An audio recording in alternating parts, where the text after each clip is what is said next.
One of the smallest countries in the world is about to host a summit that could very well be the biggest diplomatic event in decades.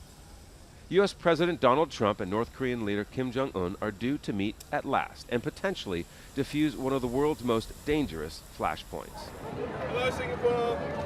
Because of the dramatic back and forth, mystery over the location, and the personalities involved, the summit is engaging people who previously had scant interest in geopolitics.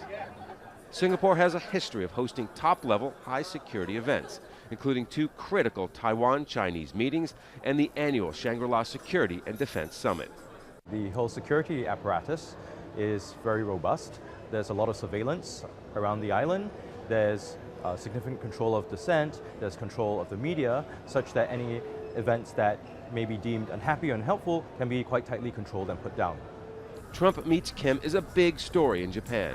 Tomohiko Takata's network has had teams in Singapore since it was first named as the summit venue. A great deal of the time playing cat and mouse with the North Korean delegation. We have covered news in Singapore a lot before.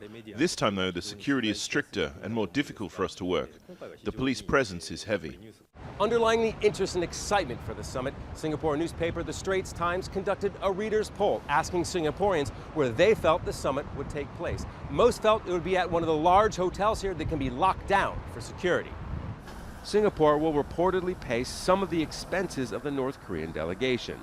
People here are proud to host the summit, but maybe not to pay for some of it. We are neutral, which makes it a great place for 2 countries that are opposing to meet, but I don't think we have to pay for anything.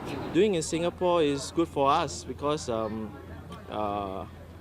Singapore being a small little country, but we are able to host such a big event, is good for us.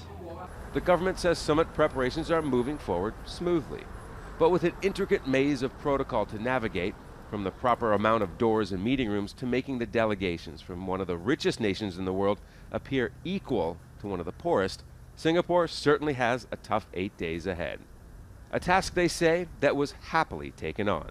Scott Heidler, Al Jazeera, Singapore.